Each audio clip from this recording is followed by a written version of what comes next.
What's up guys, Mike here, the Detroit Borg, and today we're taking a look at the Surface Studio from Microsoft. This is their very first all-in-one desktop computer. And the version I'm taking a look at here is the fully spec'd out model, which retails for $41.99. So this is a fairly high-end computer with a very specific audience in mind. But this is a really exceptional piece of hardware and design, and we're going to take a close look at it right now. So of course, this is a very expensive computer, and it does come with a very nice box. So the box itself does have some images highlighting its two main positions. The standard desktop view and the drafting position. Now, in order to unbox this, we do have to lay it flat. You'll see a little diagram at the top near the handle. Now, the first thing we'll have to do here is pull the tabs along the side so we can lift up the lid. Of course, to lift up the lid, you have to push in that handle.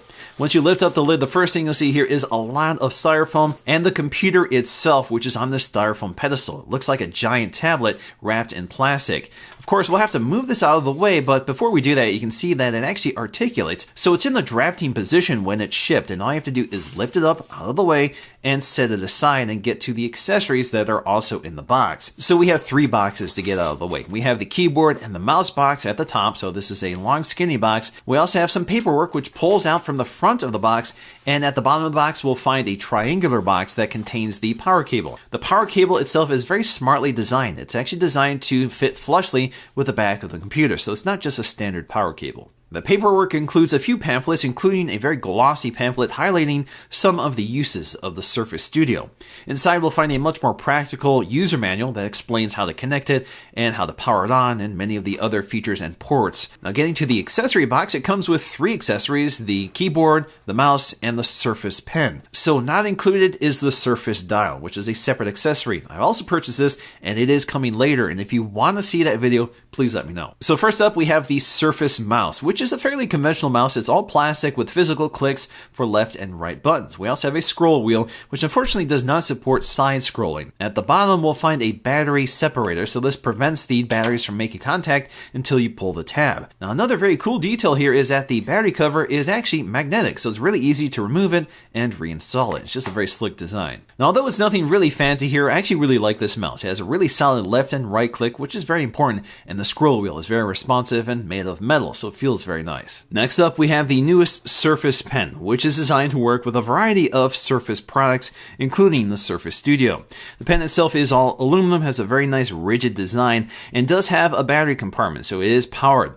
Now, you can remove this by twisting off the top of it, and you'll see that the battery just slides out. The battery itself is a quadruple A battery and should last about a year depending on your use. The pen itself is actually flat on one side, and that's because it can be magnetically attached to the side of the display on both the left-hand and right-hand side. Also along that side, which is integrated into the rubber strip that protects it from scratching the aluminum, is a button, which can be used in a variety of ways depending on the software you're using. Also at the top of the pen is a clickable button. This can be used as an eraser, but if you click it, this will also activate different features depending on how you have it programmed. So this can be configured under settings, but in the case of the Surface Studio, a single click actually brings up an action center. It allows you to activate apps that can take advantage of the Surface Pen. So that includes things like taking a screen grab or composing a virtual sticky note, which you can place anywhere on the desktop and it stays there persistently. Also included with the Surface Studio is this full-size keyboard. This is an aluminum keyboard, so it feels very nice and rigid. It also includes a full number pad along the right side and a ton of dedicated function keys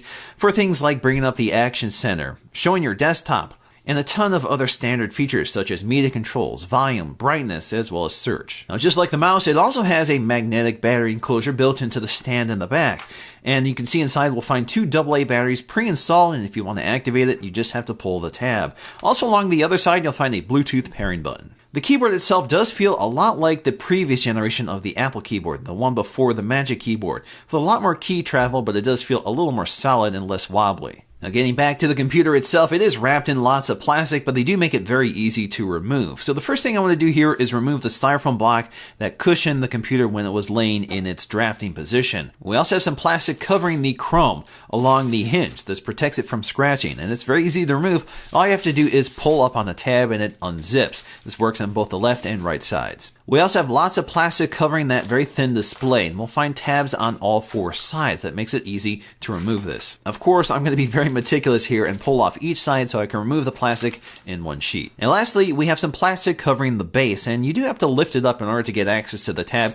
And otherwise, all I have to do is pull up and it pulls off in one sheet. So in terms of design, it's really stunning. It's all aluminum, chrome, and glass. The only plastic you'll find here is on the bottom of the pedestal, which is part of the cooling system. It also allows the computer to be moved around and repositioned without sliding across the table. Now the first thing I'm going to do here is boot it up for the first time, and you'll see that the power controls and the volume keys are along the lower right side, very much like a tablet, so it's kind of unusual to see that here, but it is really easy to access. Now the setup process does include configuring the Windows Hello feature, which allows you to use your face to log into your computer or to make purchases within the Microsoft Store. Now Microsoft spent a lot of time focusing on the display technology here. This is a very unusual display in a number of ways. This is a 28-inch pixel sense display with a 3:2 aspect ratio. The display itself is laminated to the glass, and the panel is very thin at 1.3 millimeters. According to Microsoft, that's the thinnest LCD monitor ever built. The enclosure itself is only 12.5 millimeters thick, so that's edge to edge. The entire back panel is a very thin 12.5 millimeters. So it's really impressive, and it's an aluminum enclosure, so it's nice and rigid and looks fantastic. Of course, this is a full touchscreen, which is also designed to work with the Surface Pen and Microsoft's Entreg technology. Now, this is not a 5K display, so we have a resolution of 4500 by 3000. That is better than 4K. That delivers a 192 pixel density. So that's not quite as sharp as the 5K display on the iMac. It is calibrated to the sRGB color spectrum as well as DCI-P3, and these are all things you can toggle right from the control panel. So you can quickly toggle between these color profiles right on screen, which is very handy, especially for people working with photography or video. And because we have this 3:2 aspect ratio, 28 inches is quite a bit bigger than a widescreen 27-inch monitor. So you have a lot more surface area, and I think it's a great aspect ratio for productivity, especially with this specific application. Now, the signature feature of this computer is that the display can articulate from a standard desktop view all the way down to a 20-degree drafting view, and you have lots of variable in between. And the hinge itself is called a zero gravity hinge, so it's very easy to use, and it's able to maintain a position so it doesn't move when you're interacting with the display. Now obviously the drafting position is really geared towards specific software or specific creative professionals that can take advantage of the sophisticated software that can use the Surface Pen. So like a lot of other modern styluses, the Surface Pen can detect pressure.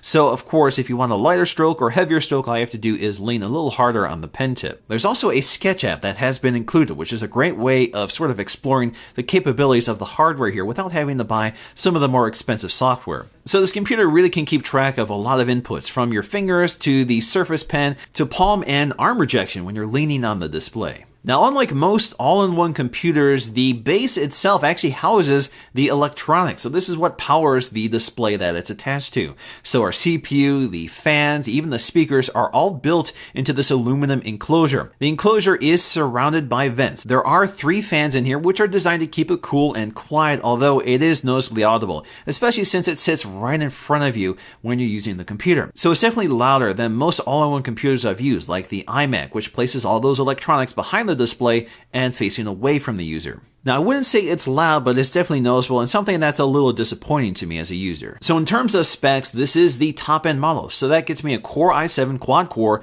which is a 6th generation processor with 32 gigs of DDR4 RAM. We also get NVIDIA's GeForce GTX 980M with 4 gigs of GDDR5 memory. We also get a 2 terabyte hybrid drive, which combines the speed of an SSD with the inexpensive storage of a hard disk drive. So these specs are not terribly impressive for such an expensive computer. In fact, the quad-core is clocked at around 2.7 gigahertz, but we do get a lot of RAM here, which is useful for most of its primary apps. But it's pretty obvious that these specs are mostly designed for the small enclosure, but can keep up with the resolution and the primary software. So in terms of our Geekbench scores, it delivers around 4,400 on the single-core score and almost 14,000 on the multi-core score. In terms of graphics, that comes in at around 86,000. Now that's actually less powerful than the 5K iMac I use for my main production. So if you look at those Geekbench scores, you can see there's a big difference, especially in terms of the single core performance and graphics performance. Now at the back of the base is all of our I/O, and the great thing here is that because it's at the bottom here, it's pretty easy to hide the wires, so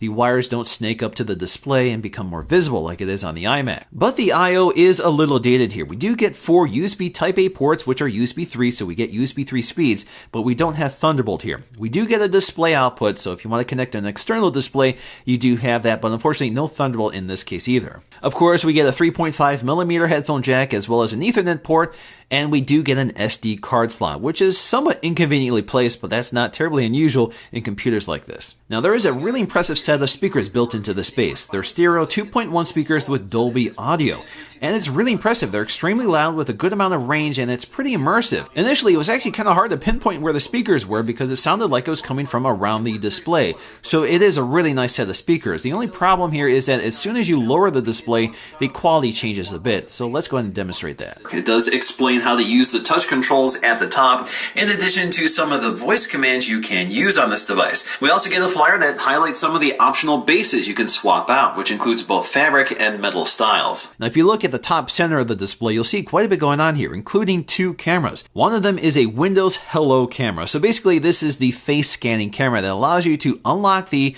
computer using your face, and it works pretty reliably. There's also a set of infrared LEDs that light up your face for that feature. There's also a 5 megapixel 1080p front-facing camera, which delivers fantastic quality. It's definitely better than something like the FaceTime HD camera on the iMac. We also get a set of dual microphones, and that's designed to work with the Cortana feature, so you can command your computer from across the room and reliably talk to it. Now this is a feature that's turned off by default, so you'll have to turn this on under Cortana settings. You can also train it to your voice, so not everybody can access this. And unfortunately, it only works if the computer is awake, not when it's sleeping. Now I do a lot of video editing on this computer and it works fantastic, so 4K projects with this large display look great and it seems to be able to keep up with it. It also goes without saying that this definitely is not a gaming computer, although it can keep up with some major new titles. But you'll have to scale back performance and you definitely can't game at the native resolution. But of course, I'm not the primary target for this computer. I really don't have a need for a touchscreen or a digitizer because I'm not that sort of creative professional. So if you can, there's a ton of benefits to having this large screen and this fantastic display technology. But it's also a really nice all-in-one computer. It's got a great touchscreen, a fantastic display with a lot of screen real estate for productivity. It's got a great audio system, but there are a few complaints that I have, and that includes the sound coming from the bass, which is a little too loud. In fact, that means I can't use it in my studio because it makes too much noise for the microphone. It's also a little expensive for a computer with somewhat outdated specs and I/O, so it'd be nice to see these updated next year. But otherwise, if you are a creative professional that needs a touchscreen and a great digitizer, this is a fantastic option and you won't find anything else quite like it. Alright guys, hope you enjoyed this look at the Microsoft Surface Studio. If you did, please give it a thumbs up to let me know, and I'll see you again in the next video.